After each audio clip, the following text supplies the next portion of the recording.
అందరికీ శుభోదయం. భాగవత మహత్యం. కలి ప్రవేశం తర్వాత నారద మహర్షి రామేశ్వరం, ప్రయాగ, హరిద్వారం, కురుక్షేత్రం మొదలైన పుణ్యక్షేత్రాలను దర్శించాడు. ప్రజలు స్వార్థపూరితులై, ద్వేషపూరితులై, దురాత్ములై, దురాశతో ఉండటం చూసి బృందావనానికి వెళ్ళాడు. అక్కడ ఒక యువతి ఇద్దరు బిడ్డలతో కనిపించింది. ఆ బిడ్డలిద్దరూ ఎలా ఉన్నారు? ముసలివారిలాగా నిద్రమత్తులో తూగుతున్నట్లుగా కనిపించారు. ఆ యువతి పేరు భక్తి. ఆ బిడ్డల పేర్లు జ్ఞాని, విరాగి. తన బిడ్డల అస్వస్థతను పోగొట్టమని ఆ యువతి నారదుడిని ప్రార్థించింది. నారదుడు అనేక వేద మంత్రాలను ఆ బిడ్డల చెవిలో ఉపదేశించాడు. అయినా వారిలో ఏ మార్పు రాలేదు. దాంతో నారదుడు ప్రశాంతంగా కూర్చుని దైవాన్ని ధ్యానించాడు. అప్పుడు ఆకాశం నుంచి సత్కర్మ చేయుము అని వినిపించింది. ఆకాశవాణి. సత్కర్మ అంటే ఏం చెయ్యాలి అని ఆలోచించి ఇంకేమీ తోచక, అంటే అర్థం కాక బదరీధామానికి వెళ్ళాడు నారదుడు. అక్కడ బదరీధామంలో సనక సనందాదులను కలుసుకుని వాళ్ళని అడిగాడు నారదుడు. నారద, మరిచిపోయావా? నువ్వే కదా వ్యాస మహర్షికి సలహా ఇచ్చింది. భగవంతుని లీలా విశేషాలతో కూడిన భాగవతాన్ని రచించు, అన్ని అశాంతులు తొలగిపోతాయని నువ్వే కదా వ్యాస మహర్షికి సలహా ఇచ్చావు అని గుర్తు చేశారు సనక సనందాదులు. ఈ మాటలతో నారదుడు గంగా తీరంలోని ఆనందవనంలో భాగవత సప్తాహాన్ని నిర్వహించగా బిడ్డలతో సహా ఆ యువతి అక్కడికి వచ్చింది. భాగవత శ్రవణం వల్ల ఆమె బిడ్డలైన జ్ఞాని, విరాగి తన సహజ రూపాలు పొందారు. సనక సనందాదులు, సుఖమహర్షి, శ్రీమన్నారాయణుడు, మహాభక్తులైన ఉద్ధవుడు, ప్రహ్లాదుడు, అర్జునుడు, బలిచక్రవర్తి, శివపార్వతులు, బ్రహ్మదేవుడు అందరూ అక్కడికి విచ్చేశారు. ఇంతమంది ఆనందంగా ఉండగా శ్రీహరి సంతోషించి వరం కోరుకోమంటే దేవతలు, ఋషులు, మహాత్ములందరూ శ్రీహరి, ఈ భాగవత కథాశ్రవణం చేసిన వారి అందరి హృదయాల్లోనూ నువ్వు నివసించేటట్లుగా వరాన్ని ప్రసాదించండి అని శ్రీహరిని కోరుకున్నారు అందరూ. కథాస్తు అన్నాడు శ్రీహరి. ఇది భాగవత కథ శ్రవణ ఫలం. ఇలాంటి భాగవతం పరమ జ్ఞాని వేదవ్యాసుని ఘంటం నుంచి, పరమ వైరాగ్యమూర్తి సుకుని గళం నుంచి జాలువారి పరమ భక్తాగ్రేసుడైన పరీక్షితు హృదయంలో నిలిచి అతన్ని ముక్తిని చేసింది అని గ్రహించాం కదా, ఇంతకు ముందే చెప్పుకున్నాం కదా. కాబట్టి భక్తి, జ్ఞాన, వైరాగ్యాల సమ్మేళనమే ఈ భాగవతం. ఇక్కడ వేదవ్యాసుడి గురించి, సుకుడు గురించి, పరీక్షితు గురించి చెప్పుకుందాం. వేద అంటే జ్ఞానం, వ్యాస అంటే విస్తరించడం. చూడండి వాళ్ళ పేర్లకు కూడా ఎంతటి గొప్ప అర్థం ఉందో. వేద అంటే జ్ఞానం, వ్యాస అంటే విస్తరించటం, వ్యాపించటం. అంటే వేదవ్యాసుడు అంటే జ్ఞానాన్ని పంచేవాడు, జ్ఞానాన్ని పంచేవాడు. వేద అంటే జ్ఞానం, వ్యాస అంటే విస్తరించటం లేదా వ్యాపించటం లేదా పంచటం. మూడు అర్థాలు ఒకటే, విస్తరించటం, వ్యాపించటం, పంచటం అనేది. వేదవ్యాసుడు అంటే జ్ఞానాన్ని పంచేవాడు. వ్యాసోచ్ఛిష్టం జగత్ సర్వం, మానవుడు మాధవుడు కావటానికి కావలసిన జ్ఞానాన్ని వివరించి చెప్పినవాడు వేదవ్యాసుడు. అసలు వేదవ్యాసుడి నోటి నుంచి వచ్చిందే ఈ మొత్తం జగత్తులో ఉన్న ఈ సర్వం మనం నేర్చుకున్నా తెలుసుకున్నవన్నీ కూడా ఆయన నోటి నుంచి వచ్చినవి. దాన్నే వ్యాసోచ్ఛిష్టం జగత్ సర్వం అంటారు. మనం ఇప్పుడు తెలుసుకునేవన్నీ కూడా వ్యాస భగవాను నోటి నుంచి వచ్చినవన్నమాట. ఇది అందుకని ఆయన మహాజ్ఞాని. ఇకపోతే సుకుడు రెండవ. సుక్ అంటే దుఃఖం. సుక్ అనే మాటకు అర్థం దుఃఖం. ఆ అంటే బ్రహ్మ పదార్థం. సుక్ అంటే దుఃఖం, ఆ అంటే అల్లో ఆ బ్రహ్మ పదార్థం. సుక్ ప్లస్ ఆ కలిపితే సుఖ అవుతుంది కదా. సుక్, సుక్కి ఆ కలిపితే సుఖ. దుఃఖాన్ని కూడా బ్రహ్మముగా, పరమాత్మగా చూడగలిగిన వాడే ఈ సుకుడు. అది అర్థం అన్నమాట. దుఃఖాన్ని కూడా బ్రహ్మముగా, పరమాత్మగా చూడగలిగిన వాడే సుకుడు. మరొకసారి చెప్తాను. సు అంటే దుఃఖం, ఆ అంటే బ్రహ్మ పదార్థం. దుఃఖాన్ని కూడా బ్రహ్మముగా, పరమాత్మగా చూడగలిగిన వాడే సుఖుడు. సుఖ దుఃఖాలు రెండు కూడా పరమాత్మ కంటే వేరు కాదు. ఆ అనుభూతి కలిగిన వాడే సుఖుడు. రెండింటిని సమదృష్టితో చూడగలిగిన వాడే సుఖుడు. దేనిపైన మమకారం లేని పరమ వైరాగ్యమూర్తి. అసలు పుట్టుకతోనే వైరాగ్యమూర్తి. ఈయన పుట్టుక ముందు ముందు వస్తుంది. ఈ సుఖనీకు పుట్టుకను కూడా ఆ కథ కూడా తెలుసుకుందాం. మనం తెలుసుకున్నాం కానీ కొద్దిగానే తెలుసుకుందాం. ఇంకొద్దిగా ఎలాబొరేటెడ్ గా రాబోయే ముందు వస్తుంది ఇందులోనే, అప్పుడు తెలుసు. తర్వాత వ్యక్తి పరీక్షిత్తు. ఇతను పరమ భక్తాగ్రేసుడు. అందరూ పుట్టి కొంతకాలం తర్వాత పరమాత్మ వైపు తిరుగుతారు మనలాంటి వాళ్ళు. కానీ పరీక్షిత్తు మాత్రం తల్లి గర్భంలో ఉన్నప్పుడే తనను అశ్వత్థామ యొక్క బ్రహ్మశిరోనామకాస్త్రం యొక్క అగ్ని జ్వాలల నుంచి రక్షించిన ఆ శ్రీకృష్ణ పరమాత్మను దర్శించాలని తహతహలాడిపోయాడు. తల్లి గర్భం నుంచి బయటపడగానే తన చుట్టూ ఉన్న వారిలో తన ప్రాణరక్షకుడైన ఆ భగవంతుడెక్కడా అని పరీక్షగా శ్రీకృష్ణ పరమాత్మ చూసి శ్రీకృష్ణ పరమాత్మ దర్శనంతో ఆనందించేవాడు. అందరినీ పరీక్షగా చూస్తున్నాడు కాబట్టి ఆయనకి పరీక్షిత్తు అనే పేరు వచ్చింది. కాబట్టి పుట్టక ముందే భగవంతుని కృపని పొందినవాడు. పుట్టిన దగ్గర నుంచి శ్రీకృష్ణ పరమాత్మ చరణ కమలాలపై అత్యంత భక్తి గల పరమ భక్తాగ్రేసురుడు పరీక్షిత్తు. ఇలా భక్తుడు, జ్ఞాని, వైరాగ్యమూర్తి కలయిక ఈ భాగవతం ద్వారా జరిగింది. కాబట్టి భాగవతం భక్తి జ్ఞాన వైరాగ్య స్వరూపం. ఇక్కడ పరీక్షిత్తు గురించి మనందరికీ తెలిసినా కూడా మరొకసారి గుర్తు చేసుకుందాం. అయిపోయింది, అంతా యుద్ధం అంతా అయిపోయింది. బిడ్డల్ని చంపేశారు. అశ్వత్థామ వచ్చి ఉప పాండవులని, ఇంకా ద్రౌపదిని యొక్క బిడ్డలైన శిఖండి, దుష్టద్యుమ్నుడు, ఇంకా చాలా మిగిలిన వాళ్ళందరూ నిద్రపోతుంటే మొత్తం అందరినీ కూడా సైన్యం అన్నిటినీ కూడా ఊచకోత కోసేశాడు అశ్వత్థామ. అప్పుడు పాండవులు, ద్రౌపది, శ్రీకృష్ణుడు, ఇంకా వీళ్ళు, ఇంకా పక్కన సాత్వికి, వీళ్ళు బయటకు వెళ్ళారు. ఎందుకంటే ఈ లీలంతా ఆయనకి తెలుసు. అందుకు వాళ్ళని వేరొక ప్రదేశానికి తీసుకువెళ్ళాడు శ్రీకృష్ణుడు. శిబిరంలో లేరు. ఎందుకంటే 18వ రోజు రాత్రి, యుద్ధం రోజు రాత్రి అన్నమాట జరిగిన విశేషం. వాళ్ళు ఎందుకంటే తెల్లవారితే ఇంకా పట్టాభిషేకమే అయిపోయింది, అంతా అయిపోయింది. ఆ సమయంలో వాళ్ళని దూరంగా తీసుకువెళ్ళాడు శ్రీకృష్ణుడు. ఆ సమయం చూసుకుని అశ్వత్థామ ఒక పాములాగా వచ్చి ఆ కాకి పిల్లల్ని ఎలా తినేసిందో అలా నిద్రపోతున్న పసిపిల్లలైనా చిన్నవాళ్ళైనా ఉప పాండవులని ఇంకా అక్కడ ఆదమరిచి యుద్ధం అయిపోయింది. ఇంకా మిగిలిన వాళ్ళందరూ చక్కగా ఇంకా ఎప్పుడైతే యుద్ధం పూర్తయిపోయిందో మిగిలిన బతికిన వాళ్ళందరూ కూడా ఆదమరిచి నిద్రపోతున్నారు. అర్ధరాత్రి వేళ వెళ్ళి వాళ్ళందరినీ పీకల కుత్తుకలో కత్తిరించేసి వెళ్ళిపోతాడు అశ్వత్థామ. వెళ్ళిపోయి ఏం చేస్తాడు? వేదవ్యాస మహర్షి ఆశ్రమానికి వెళ్ళి వేదవ్యాస మహర్షి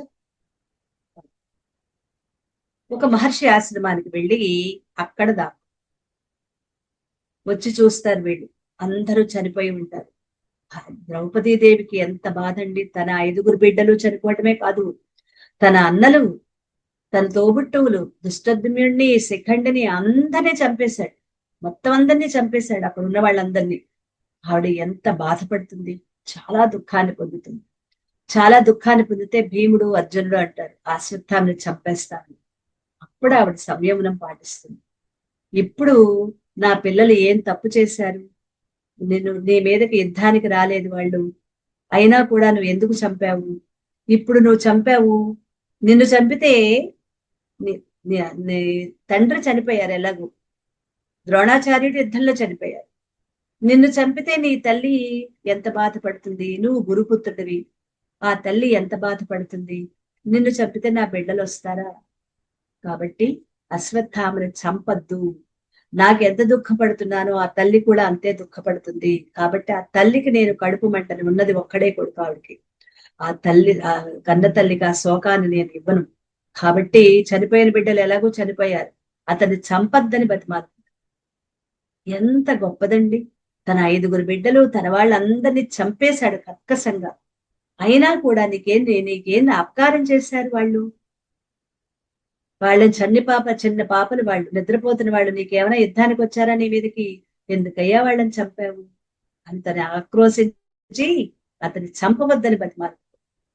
అప్పుడు తన మీదకి వచ్చి ఎక్కడ వాళ్ళని తన్ని చంపేస్తారు అనే భయంతో బ్రహ్మశిరోనామకాస్త్రాన్ని ఉపయోగిస్తాడు అశ్వత్థామ.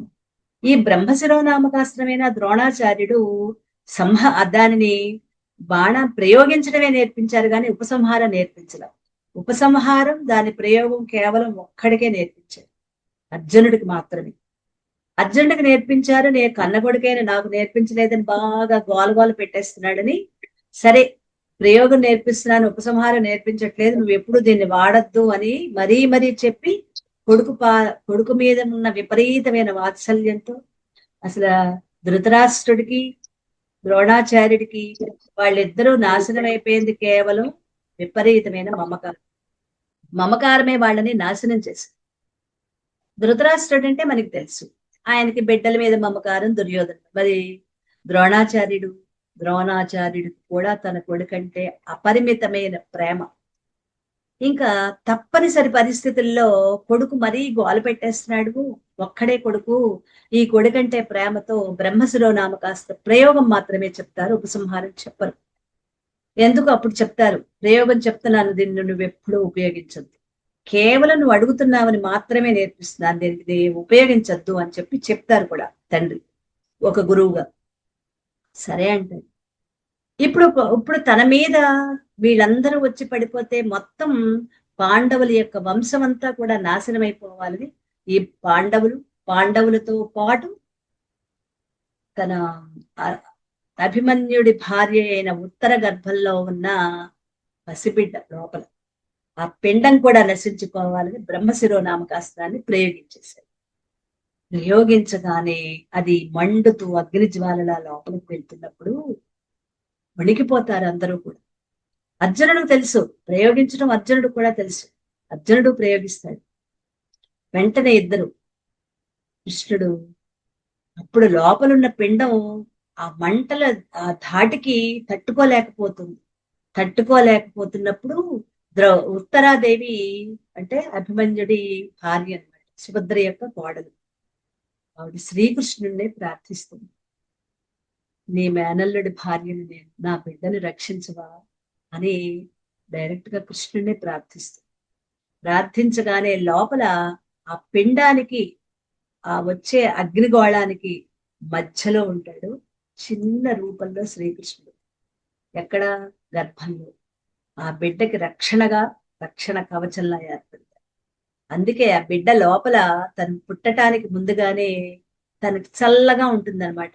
శ్రీకృష్ణుడు ఎప్పుడైతే ఆయనకు అడ్డం వచ్చాడో ఆ వేడి తగలకుండా చల్లగా ఉంటుంది. ఈలోపు అర్జునుడు దాన్ని ఉపసంహారం చేస్తాడు. ఉపసంహారం చేసినప్పుడు అది వీధికి. అప్పుడు కృష్ణుడికి విపరీతమైన కోపం వస్తుంది. మొత్తం వంశాన్ని నాశనం చేస్తావా? ఇదే నువ్వు చేసేది? ఇదే నువ్వు నేర్చుకున్నది? ఇదేనా? మొత్తం వీళ్ళ వంశం మీద ఎంత పగపడతావా? అందరూ చనిపోయారు, వీళ్ళ వంశం నాశనం అయిపోతే నువ్వు ఏళ్తావా? అప్పుడు కృష్ణుడికి విపరీతమైన కోపం వస్తుంది. 2 సందర్భాల్లో కోపం వచ్చింది. ఒకటి భీష్ముడి మీద, యుద్ధ రంగంలో ఉన్నప్పుడు భీష్ముడి మీద కోపం వచ్చి, అప్పుడు మనం నేర్చుకున్నాం కదా ఒక పద్యం. ఏం పద్యం నేర్చుకున్నామండి? ఉప్పించి ఎగసిన కుండలంబుల కాంతి నేర్చుకున్నావా? అప్పుడు ఒకసారి భీష్ముడి మీద కోపం వచ్చింది, ఇప్పుడు రెండవసారి అశ్వత్థామ మీద కోపం వచ్చింది. ఆ విధంగా పరీక్షిత్తుని రక్షించాడు. ఆ చిన్ని బిడ్డ లోపల ఉన్న పిండం దర్శనమైంది, తన తల్లి గర్భంలోనే కృష్ణుని యొక్క దర్శనమైంది. అందుకే అతను బయటకు వచ్చిన తర్వాత నాకు తల్లి గర్భంలో పరిచయమైన ముఖం ఎవరా అని ఎవరిని చూసినా ఇలా పెట్టుకు పరీక్షగా వాళ్ళని చూస్తూ ఉండేవాడు. అలా పరీక్షగా చూస్తారని మళ్ళీ వాళ్ళకి పేర్లు పెట్టింది కూడా వేదవ్యాసుడే. అందరికీ పరీక్షిత్తు అని పేరు పెట్టారు. ఇప్పుడు పరీక్షిత్తు కథ మనకి అందరికీ తెలిసిందే, మరొకసారి గుర్తు చేసుకుందాం. ఏ గ్రంథాన్నైనా వినాలి అంటే అర్హత ఉండాలి. భాగవతాన్ని శ్రద్ధగా వినాలన్నా అర్హత, అధికారం కావాలి. ఎవరికి ఉంది అర్హత? తీవ్ర వైరాగ్యం కల వాళ్ళకి ఈ అర్హత వస్తుంది. ఎలా వస్తుందండి తీవ్ర వైరాగ్యం? తక్షకుని కాటుకు బలైపోతానని తెలిసిన పరీక్షిత్తు పూర్తి విరాగి అయ్యాడు. మనం కూడా ఎంతకాలం బతికినా ఏదో ఒకనాటికి ఈ కాలసర్పం కాటుకు బలైపోవలసిందే కదా.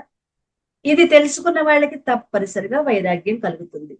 మరి ఈ విపత్తు తప్పాలంటే అమృత పానం చెయ్యాలి, భాగవత రసామృతాన్ని పానం చెయ్యాలి.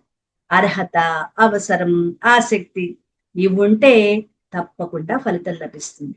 మనందరం ఆ ఫలితాన్ని అందుకుందాం. వేదాలని ఇప్పుడు కథ ప్రారంభిస్తారు. వేదాలని ఉద్ధరించిన వాడు మత్స్యావతారం, జగత్తును ధరించిన వాడు కూర్మావతారం, భూమండలాన్ని పైకెత్తిన వాడు వరహావతారంతో, దైత్యుని అంటే రాక్షసుని చీల్చిన వాడు నరసింహావతారంలో, బలిని అణచిన వాడు వామనావతారంలో, క్షత్రియులను నశింపచేసిన వాడు పరశురామ అవతారంలో, రావణాసురుని జయించిన వాడు శ్రీరామ అవతారం, హలాన్ని తిప్పినవాడు, హలం అంటే నాగలి, బలరామ అవతారం, కరుణను చూపించిన వాడు బుద్ధి అవతారంతో, మ్లేచ్ఛులని పడగొట్టిన వాడు కల్కి అవతారం అయిన శ్రీకృష్ణ పరమాత్మకు శతకోటి వందనాలు సమర్పిస్తూ భాగవత రచనతో కలియుగ మానవులను తరింపజేసిన మహామహితాత్ముడు వేదవ్యాసునికి నమస్కరిస్తూ ఈ భాగవత కథలను పరీక్షితకు వినిపించడం ద్వారా లోకంలో విస్తరింపజేసిన పరమ వైరాగ్యమూర్తి సుఖబ్రహ్మకి ప్రణామాలు అర్పిస్తూ మనం కూడా భాగవత కథా శ్రవణ చేద్దాం. 12 స్కందాలతో విరాజిల్లే అద్భుత భవనమైన భాగవత గ్రంథంలోకి ప్రథమ స్కందంలో ప్రవేశిద్దాం. ఈ ప్రథమ స్కందంలో ప్రధానంగా అధికారి లక్షణాన్ని తెలియజేద్దాం. భాగవత కథలను వినటానికి అధికారి ఎవరో, అర్హత ఏమిటో ఈ గ్రంథంలో స్పష్టం చేశారు. మనం నది దగ్గరికి ఒక గ్లాసు తీసుకెళ్తే గ్లాసు నీళ్లే తెచ్చుకోగలం. మరి బిందెను తీసుకువెళ్తే బిందెడు నీళ్లు తెచ్చుకోగలం. పెద్ద ట్యాంక్ పట్టుకెళ్తే ట్యాంక్ నిండా నీళ్లు తెచ్చుకోగలం. పాత్రను బట్టే నీరు లభించినట్లుగా వినేవాళ్ల యొక్క అంతఃకరణాన్ని బట్టి, మనస్సు, బుద్ధి, చిత్తం, అహంకారం, అంతఃకరణ అంటే వాటిని శుద్ధి చేసుకున్నప్పుడు మొత్తం మన లోపలికి వచ్చేది ఎంత వస్తుందో మనం తెలుసుకోవాలి. వినేవారి అంతఃకరణను బట్టి, వారి యొక్క భక్తి, శ్రద్ధ, విశ్వాసాలను బట్టి భగవంతుని యొక్క అనుగ్రహం లభిస్తుంది. ఉత్తమ శ్రోతలకి ఉత్తమ గతి, మధ్యమ శ్రోతలకి మధ్యమ గతి, అధమ శ్రోతలకి అధమ గతి, అపగతి పడుతుంది. గురువు చెప్పినట్లు విని ఉత్తమ మార్గంలో నడిచి పైకి ఎక్కితే ధన్యులవుతాం, ధన్యాత్ములమవుతాం. మధ్య మార్గంలో సంచరిస్తూ ఉంటే మహనీయులమవుతాం, గౌరవాన్ని పొందుతాం. దారి తప్పి నడిస్తే దౌర్భాగ్యులు అవుతాం. ఎంత బాగుంది చూడండి. ఇదంతా గురువు గారి యొక్క ప్రజ్ఞా పాఠవాలు రాయటం కూడా. ఇంత భాగవతంలో అయితే అంతే, కొన్ని లేవు, కొన్ని గురువు గారి వీటిని చొప్పిస్తూ రాసినవన్నమాట ఆయన ప్రజ్ఞా పాఠవాలతో. ఇలా గురువు చెప్పినట్లు విని ఉత్తమ మార్గంలో నడిచి పైకి ఎక్కితే, ఎక్కిపోతూ ఉంటే ధన్యాత్ములం అవుతాం. మార్గంలో చరిస్తూ ఉంటే మహనీయులం అవుతాం. అంటే మాననీయులు అంటే గౌరవాన్ని పొందుతాం. మరి దారి తప్పి నడిస్తే దౌర్భాగ్యులు అవుతాం. భాగవతంలో పరీక్షన్ మహారాజు ఉత్తమ శ్రోత. ఎందుకంటే ఆయన గొప్ప భక్తుడు, ఉత్తమ శిష్యుడు. శాపం వల్ల వైరాగ్యమూర్తి.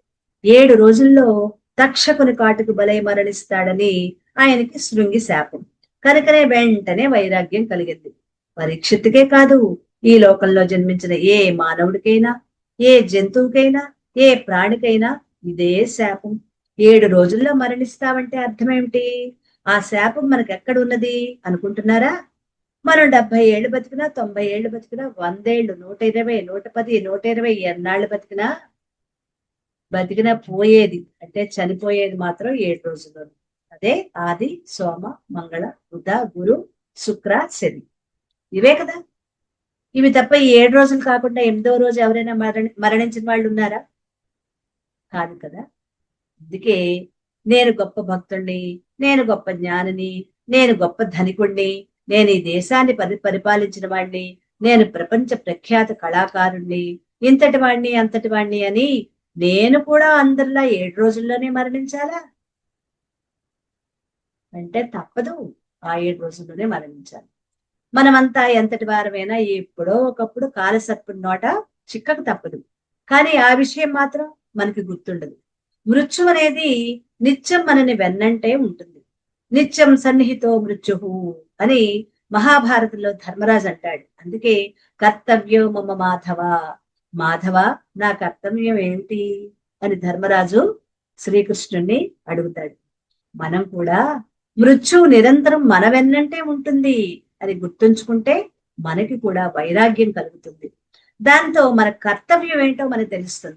కానీ ఈ ప్రపంచం మీద, ధన సంపదల మీద, భోగాల మీద, వస్తువుల మీద మనకు గల ఆసక్తి వల్ల, వ్యామోహం వల్ల ఈ విషయం అంటే మృత్యు మన వెన్నంటే ఉంది అనే విషయం మనకి గుర్తు ఉండటం లేదు. ఎప్పుడో ఒకప్పుడు కాలసర్పం నోట చిక్కక తప్పదు అన్న విషయం కూడా మనకి గుర్తుండటం లేదు. మరి ఏం చెయ్యాలి? ఈ ఆపద నుండి తప్పించుకోవాలి అంటే అమృత పానం చెయ్యాలి. భాగవత రసామృత పానం చెయ్యాలి. ఇది దేవతల అమృతం కాదు, ముక్తిని ప్రసాదించే భాగవత కథామృతం. దేవతలు ఎల్లప్పుడూ భోగాలలో మునిగి తేలేవారు కనుక వారికి భక్తి వైరాగ్యాలు ఎప్పుడు ఉండవు. ఎంత అద్భుతంగా చెప్పారు చూడండి. దేవతలకి భక్తి వైరాగ్యాలు అనేవి ఉండవు. కాబట్టి భాగవత కథామృతాన్ని పానం చేసే అర్హత, యోగ్యత వాళ్ళకి లేదు. కేవలం మానవులకే ఆ అర్హత, ఆ యోగ్యత, అర్హత మానవులకి మాత్రమే ఉంది. కాబట్టి మనం ఉపయోగించుకోవాలి. అనేక సంవత్సరాల తర్వాత భగవంతుడు మనకి అద్భుత అవకాశాన్ని కల్పించాడు. ఈ అవకాశాన్ని మనం తప్పకుండా ఉపయోగించుకుందాం. ఈ అవకాశాన్ని ఇప్పుడు వదులుకుంటే మరి తర్వాత ఎప్పుడు అవకాశం వస్తుందో తెలియదు కదా. అది గ్రహించి ఆ అవకాశాన్ని జారవిడ్చుకోకూడదు.